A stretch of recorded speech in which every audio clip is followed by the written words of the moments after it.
அஸ்ஸலாமு அலைக்கும் வரஹ்மத்துல்லாஹி தஆலா வபரகாத்துஹு. அல்ஹம்துலில்லாஹி ரப்பில் ஆலமீன் வஸ்ஸலாத்து வஸ்ஸலாமு அலா சய்யிதினா முஹம்மதின் வ அலா ஆலிஹி வ ஸஹ்பிஹி அஜ்மஈன். அம்மா பாத்.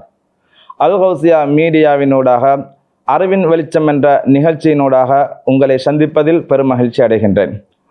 சய்யிதினா உஸ்மான் இப்னு அஃபான் ரலியல்லாஹு தஆலா அன்ஹு அன்னவர்கள் புனிதமான துல்ஹஜ் மாதம் நபிகள் நாயகம் ஸல்லல்லாஹு அலைஹி வஸல்லம் அன்னவர்களினால் சங்கையான மாதம் என்று வர்ணிக்கப்பட்ட இந்த புனித மாதத்திலே தான் அவர்களுடைய நினைவு தினமும் இருந்து கொண்டு இருக்கின்றன. உண்மையிலேயே நிறைய நல்லோர்கள் சாலிஹீன்கள் சங்கையான மாதங்களிலே ஷஹீதாகி இருக்கிறார்கள், இந்த உலகத்தை விட்டு மறைந்து இருக்கிறார்கள். அந்த வரிசையிலே தான் நாங்கள் சய்யிதுனா உமர் இப்னு ஹத்தாப் ரலியல்லாஹு அன்ஹு அன்னவர்கள் அமீருல் முஃமினீனாக இஸ்லாத்திலே இரண்டாவது ஹலீஃபாவாக திகழ்ந்தவர்கள் இந்த துல்ஹஜ் மாதத்திலே நினைவுபடுத்துவது போல அமீருல் முஃமினீன் சய்யிதுனா உஸ்மான் இப்னு அஃபான் ரலியல்லாஹு அன்ஹு அன்னவர்களும் இந்த துல்ஹஜ் மாதத்திலே தான் அவர்களும் ஷஹீதாகி இருக்கிறார்கள் என்ற வரலாற்று செய்தி நமக்கு கிடைக்கப்பட்டு இருக்கின்றன. எனவே சய்யிதுனா உஸ்மான் இப்னு அஃபான் ரலியல்லாஹு தஆலா அன்ஹு அன்னவர்களை பொறுத்தவரையில் ஒவ்வொரு சஹாபிகளுக்கும் ஒவ்வொரு ஸ்பெஷல் இருக்கும். அவர்கள் என்றால் இதுதான் அவர்களுடைய அடையாளம் என்று இருக்கும். உதாரணத்துக்கு அபூபக்கர் ரலியல்லாஹு தஆலா அன்ஹு அன்னவர்கள் என்றால் நற்குணத்தை சொல்லுவார்கள், நற்பண்புகளை சொல்வார்கள், தாழ்மையை சொல்வார்கள், அவர்களை விட நன்மையில் முந்திச் செல்ல முடியாது என்று சொல்லுவார்கள்.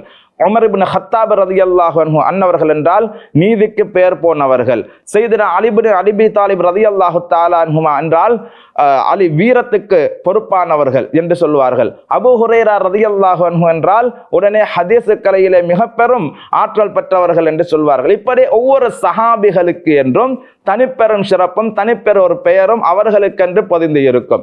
சய்யிதுனா உஸ்மான் இப்னு அஃபான் ரலியல்லாஹு தஆலா அன்ஹு என்கின்ற சஹாபி நினைவுபடுத்தப்பட்டாலே முதலாவதாக எல்லோருடைய கண்ணுக்கு முன்னும் வந்து நிற்கக்கூடிய ஒரு செய்திதான் அவர்கள் வெட்கப்படக்கூடியவர்கள், அவர்கள் அதிகமாக வெட்கப்படக்கூடியவர்கள் என்கின்ற ஒரு செய்தி கண்ணால முன்னால வந்து நிற்கும். அதே போல இன்னொரு செய்தியும் வந்து நிற்கும். சய்யிதுனா உஸ்மான் இப்னு அஃபான் ரலியல்லாஹு அன்ஹு அன்னவர்களுக்கு இறைவன் நிறைய செல்வத்தை வாரி வழங்கி இருந்தான், நிறைய செல்வ செழிப்பை அவர்களுக்கு கொடுத்து இருந்தான். அதனால் உஸ்மான் ரலியல்லாஹு தஆலா அன்ஹு என்றாலே அவர்கள் ஒரு பணக்காரர் என்கின்ற பெயர் நாமத்தோடு நிறைய பேர்கள் அந்த புனை பெயரை சேர்த்தே சொல்லிவிடுவார்கள். எந்த அளவு என்றால் உஸ்மான் இப்னு அஃபான் என்கின்ற அவர்களுடைய தந்தையினுடைய பெயர் மறைந்து புனை பெயர் கனி என்ற பெயர் பிரபல்யமாகின்ற அளவுக்கு அவர்களுடைய பெயர் நாமம் சொல்லப்பட்டு கொண்டு இருக்கும். இதுபோல அவர்களுக்கென்ற இந்த அடையாளங்கள் கியாமத்து நாள் வரையிலுமே நிலைத்து நிற்கின்ற ஒரு அடையாளமாகவே அமைந்து இருக்கின்றன. அப்படிப்பட்ட சய்யிதுனா உஸ்மான் இப்னு அஃபான் ரலியல்லாஹு தஆலா அன்ஹு அன்னவர்களும் இஸ்லாத்துக்குள்ள ஆரம்ப காலத்திலேயே அவர்கள் இஸ்லாத்தை ஏற்றுக்கொண்டவர்கள். வஸ்ஸாபிகூனல் அவ்வலூன மினல் முஹாஜிரின் என்கின்ற அந்த திருக்குர்ஆனுடைய வசனத்துக்கு உட்பட்டவர்களாக சய்யிதுனா உஸ்மான் இப்னு அஃபான் ரலியல்லாஹு தஆலா அன்ஹு அன்னவர்களும் வாழ்ந்து கொண்டிருக்கிறார்கள். அவர்கள் இந்த உலகத்தில் வாழ்ந்து காட்டியிருக்கிறார்கள். இப்படிப்பட்ட சய்யிதுனா உஸ்மான் இப்னு அஃபான் ரலியல்லாஹு தஆலா அன்ஹு அன்னவர்களுக்கு இன்னொரு சிறப்பு பெயர் இருக்கின்றது. ரெண்டு நூறுகளுக்கு உடையவர்கள், ரெண்டு ஒளிக்கு உடையவர்கள் என்பதனுடைய அதனுடைய கருத்து. ஏன் இந்த பெயர் சொல்லப்பட்டது என்பதனை நாங்கள் சிந்தனை செய்து பார்த்தால் நபிகள் நாயகம் ஸல்லல்லாஹு அலைஹி வஸல்லம் அன்னவர்களுடைய பெண் பிள்ளைகளில் 2 பெண்களை திருமணம் முடிக்கின்ற பாக்கியத்தை பெற்றவர்கள் சய்யிதுனா உஸ்மான் இப்னு அஃபான் ரலியல்லாஹு தஆலா அன்ஹு அன்னவர்கள். அப்படி 2 மகள்களை ஒரே சஹாபி திருமணம் முடித்ததாக வேறு யாருக்குமே அமையவில்லை, எந்த தோழர்களுக்கும் அமையவில்லை. ஆனால் சய்யிதுனா உஸ்மான் இப்னு அஃபான் ரலியல்லாஹு தஆலா அன்ஹு அன்னவர்களுக்கு மாத்திரம்தான் 2 பெண் பிள்ளைகளை திருமணம் முடிக்கின்ற பாக்கியம் கிடைத்தது. அதில் முதலாவதாக சய்யிதத்தினா ருக்கையா ரலியல்லாஹு தஆலா அன்ஹா அன்னவர்களை திருமணம் முடித்தார்கள் சய்யிதுனா உஸ்மான் இப்னு அஃபான் ரலியல்லாஹு தஆலா அன்ஹு அன்னவர்கள். எது வரையில வாழ்ந்தார்கள் என்றால் பத்ர் போர்க்களம் வரையிலும் அவர்களோடு தான் வாழ்ந்தார்கள். பத்ருக்கு நபிகள் நாயகம் ஸல்லல்லாஹு அலைஹி வஸல்லம் அன்னவர்கள் மக்களை அழைக்கிறார்கள். பத்ர் யுத்தம் நடைபெற போகிறது, எல்லோரையும் அழைக்கிறார்கள். சுவர்க்கத்துடைய வாயல்கள் திறந்து வைக்கப்பட்டு இருக்கிறது, எல்லோரும் வாருங்கள், எல்லோரும் வாருங்கள். பத்ரிலே யாரெல்லாம் கலந்து கொள்கிறார்களோ அவர்கள் நேரடியாக சுவர்க்கம் நுழைய முடியும் என்கின்ற அறிவிப்பை செய்ததும் அந்த மதீனத்து மக்கள் அனைவருமாக ஒன்று கூடி இஸ்லாத்தில் இருந்தவர்கள் எல்லோரும் அந்த பத்ரிலே கலந்து கொள்ள வேண்டும் என்ற ஆசையோடு வருகின்ற சந்தர்ப்பத்திலே தான் சையதுனா உஸ்மான் இப்னு அஃபான் ரலியல்லாஹு தஆலா அன்ஹு அன்னவர்களும் வருகிறார்கள். ஸல்லல்லாஹு அலைஹி வஸல்லம் அன்னவர்களுடைய முன்னிலையில் வந்து சொன்னார்கள், யா ரசூலல்லாஹ் ஸல்லல்லாஹு அலைஹி வஸல்லம், எனக்கும் இந்த பத்ர் போர்க்களத்திலே நுழைவதற்கு, இதிலே பங்கு கொள்வதற்கு ஆசையாக இருக்கு யா ரசூலல்லாஹ் ஸல்லல்லாஹு அலைஹி வஸல்லம். பெருமானார் ஸல்லல்லாஹு அலைஹி வஸல்லம் அன்னவர்கள் சொன்னார்கள், உஸ்மான் இப்னு அஃபான் ரலியல்லாஹு அன்ஹு அன்னவர்களை பார்த்து, உஸ்மானே, நீங்கள் இந்த பத்ரிலே கலந்து கொள்ள வேண்டாம். எவ்வளவு பெரியதொரு போர்க்களம்! இஸ்லாத்தினுடைய முதலாவது போர், மிக பெரும் போர்களில் இஸ்லாத்தினுடைய முதலாவது போர்.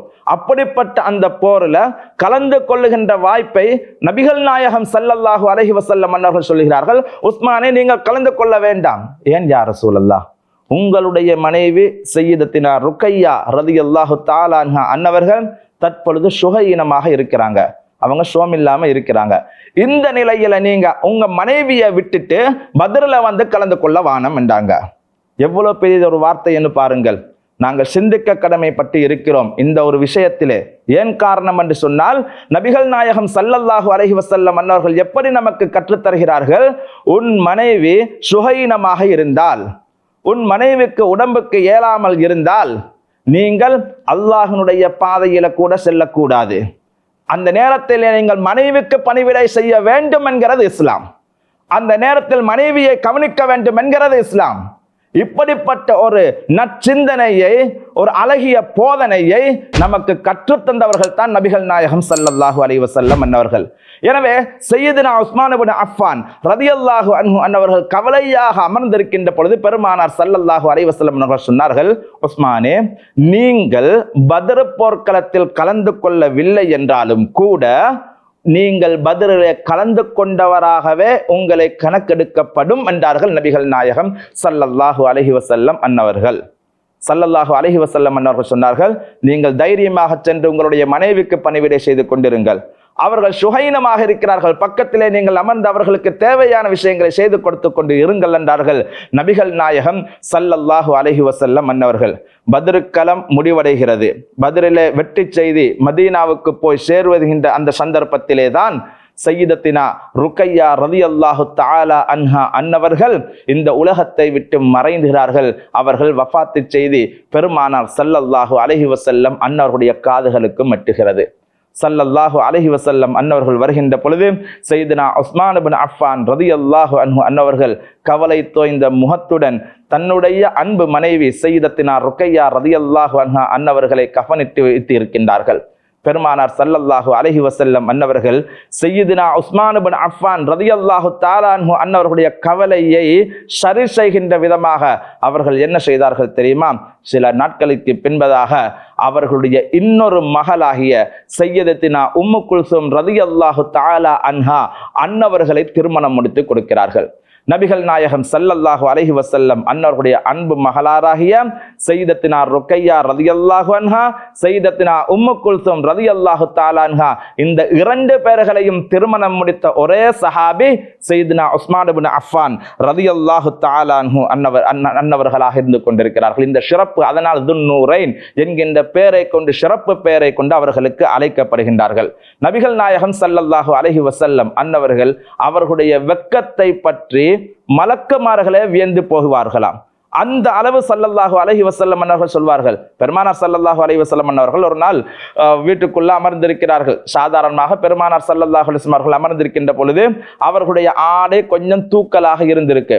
அவர்களுடைய ஆடை ஔரத்து வெளிப்பட்டதாக அல்ல, ஔரத்து வெளிப்படாத அளவுக்கு ஆடை கொஞ்சம் தூக்கி இருக்கிறது, கொஞ்சம் மேல இருக்கு. இப்படி இருக்கின்ற பொழுது சையதுனா அபூபக்கர் சித்திக் ரலியல்லாஹு தஆலா அன்ஹு அன்னவர்கள் உள்ளே வருகிறார்கள். ஸல்லல்லாஹு அலைஹி வஸல்லம் அன்னவர்கள் அப்படியே தான் அமர்ந்திருக்கிறார்கள். இன்னொரு சஹாபி வருகிறார்கள். அவர்கள் வருகின்ற பொழுதும் அப்படியே தான் அமர்ந்து இருக்கிறார்கள். இந்த நேரத்தில் சையதுனா உஸ்மான் இப்னு அஃபான் ரலியல்லாஹு தஆலா அன்ஹு அன்னவர்கள் வருகிறார்கள். அவர்கள் வருகின்ற பொழுது நபிகள் நாயகம் ஸல்லல்லாஹு அலைஹி வஸல்லம் அன்னவர்கள் தன்னுடைய ஆடையை சரி செய்து உட்கார்ந்திருக்கிறார்கள். ஆடையை சரி செய்து கொண்டு அவர்கள் அமர்ந்திருக்கிறார்கள். இதை கண்ணுற்று பார்த்து கொண்டிருக்கிறாங்க சையதத்தினா ஆயிஷா சித்திகா ரலியல்லாஹு தஆலா அன்ஹா அன்னவர்கள். பார்த்துப்பட்டு ஸல்லல்லாஹு அலைஹி வஸல்லம் அவர்கள் கேட்டாங்க, யா ரசூலல்லாஹ் ஸல்லல்லாஹு அலைஹி வஸல்லம், முன்னால வந்த 2 பேரும் வருகின்ற பொழுது சாதாரணமாக உட்கார்ந்து இருந்தீங்க. ஆனா சையதுனா உஸ்மான் இப்னு அஃபான் ரலியல்லாஹு அன்ஹு அன்னவர்கள் வருகின்ற பொழுது உங்களோட ஆடைகளை எல்லாம் சரி செய்து நீங்க கொஞ்சம் இப்படி இருந்தீங்களே, என்ன காரணம் என்று கேட்டார்கள். ஸல்லல்லாஹு அலைஹி வஸல்லம் அன்னார்கள் இப்படி சொன்னார்கள், அலா தஸ்தஹி மின் ரஜுலின் தஸ்தஹி மின்ஹுல் மலாயிகா என்றார்கள் ஸல்லல்லாஹு அலைஹி வஸல்லம் அன்னார்கள். ஆயிஷா, உனக்கு ஒரு விஷயம் தெரியுமா? வானத்தில் இருக்கக்கூடிய மலக்குமார்களே உஸ்மான் ரலியல்லாஹு அன்ஹு அன்னவர்களை பார்த்து வெட்கப்படுவார்கள். நாம் வெட்கப்படக்கூடாதா? நான் இப்படி உட்கார்ந்திருந்தா அவங்க வெட்கப்பட்டுடுவாங்களே, அதனாலதான் நான் என்னுடைய ஆடைகளை சரி செய்து உட்கார்ந்தேன் என்றார்கள் நபிகள் நாயகம் ஸல்லல்லாஹு அலைஹி வஸல்லம் அன்னவர்கள். எனவே வெட்கத்துக்கு பெயர் போனவர்கள் சையதுனா உஸ்மான் இப்னு அஃபான் ரலியல்லாஹு தஆலா அன்ஹு அன்னவர்கள்.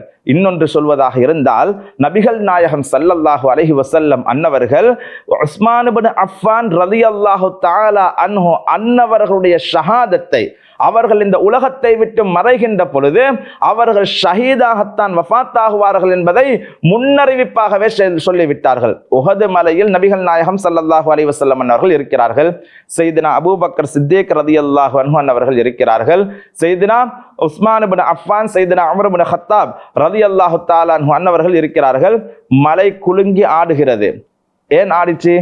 நபி ஸல்லல்லாஹு அலைஹி வஸல்லம் அன்னவர்கள் இருக்கிறாங்க, ஒரு சித்திக், 2 ஷஹீதுகள் இருக்கிறாங்க. இப்படி இருக்கின்ற பொழுது அந்த மலைக்கு சந்தோஷம் வராதா? என் வீட்டுக்கு மாநபி ஸல்லல்லாஹு அலைஹி வஸல்லம் அன்னவர்கள் வருகை தருகிறார்கள் என்றால் எப்படி ஒரு சந்தோஷம், உள்ளத்தில் ஒரு குதூகலம் எங்களுக்கு உண்டாகும். ரபியுல் அவ்வல் மாதம் வருகிறது என்றாலே உண்மையான ஆஷிக்குங்களுடைய உள்ளத்திலே அந்த சந்தோஷம் வெளிப்படும். ஜோடிப்பார்கள், வீடுகளை சுத்தம் செய்வார்கள், அதே போன்று மின் விளக்குகளால் லைட்டுகளை போட்டு அலங்கரிப்பார்கள், கொடிகளை ஏந்துவார்கள், ஸலவாத்து சொல்வார்கள், மௌலூத் ஓதுவார்கள். ஏன்? ரபியுல் அவ்வல் மாதம் வருகிறது, பெருமானார் ஸல்லல்லாஹு அலைஹி வஸல்லம் அவர்கள் பிறந்த மாதம் வருகிறது என்ற அந்த ஆசை, ஆர்வம் உண்மையான ஆஷிக்குங்களுடைய உள்ளத்தில் இது வரும். ஸல்லல்லாஹு அலைஹி வஸல்லம் அவர்கள் வீட்டுக்கு வருகிறார்கள் என்றால் எப்படி இருக்கும் எங்கள் நிலை? அல்லாஹ் இந்த பாக்கியத்தை எல்லோருடைய வீட்டுகளுக்கும் எங்களுடைய வீடுகளுக்கும் தந்தருள்வானாக. அப்படி அந்த நிலை சையதுனா உஸ்மான் இப்னு அஃபான் ரலியல்லாஹு தஆலா அன்ஹு அன்னவர்கள், சையதுனா உமர் இப்னு கத்தாப் ரலியல்லாஹு அன்ஹு அவர்கள், அபூபக்கர் சித்திக் ரலியல்லாஹு அன்ஹு அவர்கள், கண்மணி நாயகம் முத்து முஹம்மதுர் ரசூலுல்லாஹ் ஸல்லல்லாஹு அலைஹி வஸல்லம் இவர்கள் எல்லாம் உஹது மலைக்கு மேலே இருக்கின்ற பொழுது அந்த உஹது மலைக்கு சந்தோஷம் இல்லாமலையா இருக்கும்? உஹது மலை சந்தோஷத்தில் குதூகலித்தது, அந்த மலையே ஆடியது. அப்படி இருக்கின்ற பொழுதுதான் ஸல்லல்லாஹு அலைஹி வஸல்லம் அன்னார்கள் சொன்னார்கள், உஹதே, உனக்கு மேல் இருப்பது யார் என்று தெரியுமா? உன்னுடைய ஹபீப் ஸல்லல்லாஹு அலைஹி வஸல்லம், அல்லாஹ்வுடைய தூதராகிய நான் இருக்கிறேன். ஒரு சித்திக் இருக்கிறார்கள், அபூபக்கர் சித்திக் ரலியல்லாஹு அன்ஹு அவர்கள். 2 ஷஹீதுகள் இருக்கிறார்கள், சையதுனா உஸ்மான் இப்னு அஃபான் ரலியல்லாஹு அன்ஹு அன்னவர்கள் இருக்கிறார்கள். அப்ப உஸ்மான் இப்னு அஃபான் ரலியல்லாஹு அன்ஹு அவர்கள் ஷஹீதாக்கப்படுவார்கள் என்பதனை அன்றே கணித்தார்கள் கண்மணி நாயகம் ஸல்லல்லாஹு அலைஹி வஸல்லம் அன்னவர்கள். எனவே சையதுனா உஸ்மான் இப்னு அஃபான் ரலியல்லாஹு தஆலா அன்ஹு அன்னவர்கள் ஷஹீதாக்கப்படுவதற்கு முன்பதாக இந்த உலகத்தில் 3வது ஹலீஃபாவாக, 3வது இஸ்லாமிய அமீருல் முஃமினீனாக திகழ்ந்தவர்கள் சையதுனா உஸ்மான் இப்னு அஃபான் ரலியல்லாஹு அன்ஹு அவர்கள். 12 வருஷங்கள் அவர்கள் ஆட்சி செய்தார்கள். 12 வருஷங்கள்.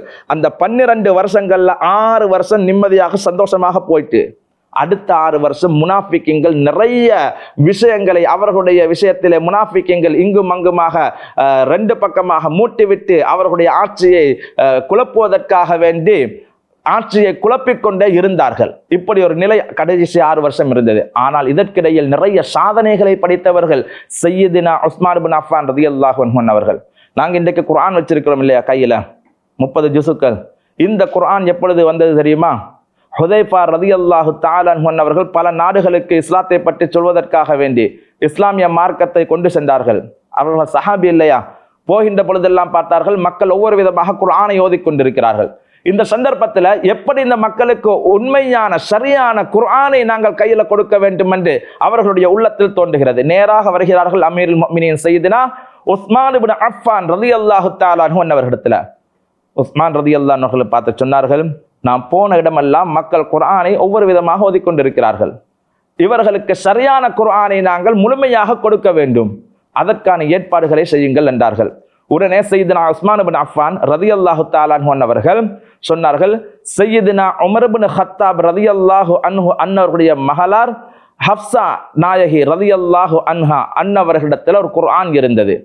ஸல்லல்லாஹு அலைஹி வஸல்லம் அவர்கள் சொல்ல சொல்ல அந்த குர்ஆனை அவர்களும் சேகரித்து வந்தார்கள். அந்த குர்ஆனை கொண்டு வர சொன்னார்கள். ஒரு குழுவை அமைத்தார்கள். அந்த குழுவுக்கு சொன்னார்கள், குர்ஆனை முழுமையாக நீங்கள் இந்த குர்ஆனோடு ஒப்பிட்டு பார்த்து என்ன செய்யுங்க, அந்த குர்ஆனை சரியாக நீங்கள் ஒவ்வொன்றாக அடுக்குங்கள் என்றார்கள்.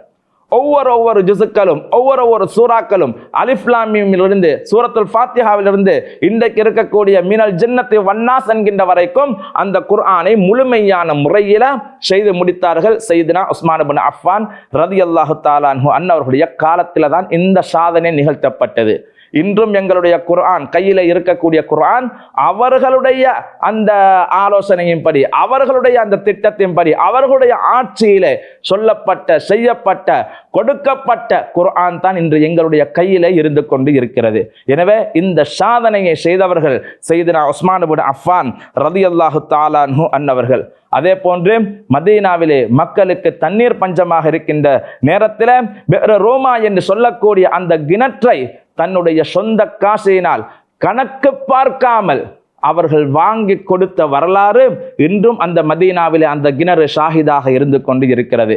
இப்படிப்பட்ட அந்த நிலையிலே தான் சையதுனா உஸ்மான் இப்னு அஃபான் ரலியல்லாஹு தஆலா அன்ஹு அன்னவர்கள் 12 வருடங்கள் அவர்கள் இந்த உலகத்தில் ஆட்சி செய்ததற்கு பின்னால் அவர்கள் ஒரு நாள் சில முனாஃபிக்கின்களின் மூலமாக சுற்றி வளைக்கப்படுகிறார்கள். அவர்களுடைய ஷஹீது நிகழ்கின்ற அந்த நேரம் நெருங்குகிறது. அவர்கள் குர்ஆனை ஓதிக்கொண்டு இருக்கிறார்கள். வீட்டுக்குள் கூரையை உடைத்து கொண்டு நுழைந்த அந்த முனாஃபிக்கின்கள் சையதுனா உஸ்மான் இப்னு அஃபான் ரலியல்லாஹு தஆலா அன்ஹு அன்னவர்களை தன்னுடைய வாளினால் வெட்டுகிறார்கள். முதல் வெட்டிலே அந்த இரத்தம் குர்ஆனை அவர்கள் ஓதிக்கொண்டிருக்கின்ற பொழுது சரியா குர்ஆன்ல ஃபஸ் யக்ஃபீகஹுமுல்லாஹ் என்கின்ற அந்த சொல்லிலே அந்த இரத்தம் போய் பட்டது என்கின்ற வரலாற்று செய்தி நமக்கு கிடைக்கிறது. என்ன கருத்து? செய்தவர்களுக்கு அல்லாஹ்வே போதுமானவன். குர்ஆனுடைய கடை சரியாக நடுப்பகுதி என்பார்கள் அந்த துண்ட. சூரத்துல் கஹ்ஃபிலே வரக்கூடிய அந்த சொல்லிலே அவர்களுடைய இரத்தம் வருகிறது. அவர்கள் அங்கே ஷஹீதாக்கப்படுகிறார்கள். ஷஹீதாக்கப்பட்டதும் பெரிய அமளி துமளிகள் அந்த நேரத்திலே நடைபெறுகிறது. அவர்களை ஜன்னத்துல் பக்கீக்கு வெளியிலே அடக்கம் செய்தார்கள். ஜன்னத்துல் பக்கீக்கு வெளியிலே அடக்கம் செய்யப்பட்டதற்கு பின்னால உமையாக்களுடைய ஆட்சி காலத்திலே சையதுனா முஆவியா ரலியல்லாஹு தஆலா அன்ஹு அன்னவர்கள் தான் ஜன்னத்துல் பக்கீல உள்ள கொண்டு போய் மறுபடியும் தோண்டி எடுத்து அவர்களை நல்லடக்கம் செய்தார்கள் என்கின்ற வரலாறு பதியப்பட்டிருக்கிறது. எனவே சையதுனா உஸ்மான் இப்னு அஃபான் ரலியல்லாஹு தஆலா அன்ஹு அன்னவர்கள் வஃபாத்தாகி அவர்களுடைய ஜனாசா நல்லடக்கம் செய்யப்பட்டதற்கு பின்னால கூட திரும்பவும் அவர்களை பல நாட்களுக்கு பின்னால் தோண்டி எடுத்து ஜன்னத்துல் பக்கீக்கு நடுவில் இன்று அடக்கம் செய்யப்பட்ட அந்த இடம் இன்னும் குறிப்பிடப்பட்டு இருக்கின்றது. அந்த இடத்திலே நல்லடக்கம் செய்யப்படுகிறார்கள் என்றால் அவர்களுடைய உடம்பை மண் தின்னாது என்பதற்கு இது ஒரு ஷாஹிதாக, சாட்சியாக அமைந்திருக்கிறது. அதனால் தான் அல்லாஹ் குர்ஆன்ல சொன்னான் இல்லையா, வலா தஹ்ஸபன்னல்லதீன குத்திலூ ஃபீ ஸபீலில்லாஹி அம்வாத்தா, நீங்க அல்லாஹ்வுடைய பாதையில் மரணித்தவர்களை நீங்கள் மௌத்தானவர்கள் என்று எண்ணவும் வேண்டாம் என்றார்கள். எனவே அவர்கள் இன்றும் உயிர் வாழ்ந்து கொண்டிருக்கிறார்கள் சையதுனா உஸ்மான் இப்னு அஃபான் ரலியல்லாஹு அன்ஹு அவர்கள். எனவே அப்படிப்பட்ட நல்லோர்கள், சாலிஹீன்கள், சஹாபாக்கள், இறை நேசர்களை நினைவுபடுத்துகின்ற அந்த பொன்னாள்களை நாங்கள் எங்களுடைய வாழ்நாளிலே எடுத்து அவர்களின் மீது நல்லன்பு கொண்டு அவர்களுடைய மனாக்கிபுகளை ஓதி அவர்களின் மீது குறைந்தபட்சம் ஒரு ஃபாத்திஹாவையாவது ஓதி அவர்களை நினைவுபடுத்துகின்ற நல்ல கூட்டங்களாக எல்லாம் வல்ல அல்லாஹ் நம் அனைவரையும் கபூல் செய்து கொள்வானாக. வாய்ப்பளித்ததற்கு நன்றி கூறி விடைபெறுகிறேன். வஸ்ஸலாமு அலைக்கும் வரஹ்மத்துல்லாஹி வபரகாத்துஹு.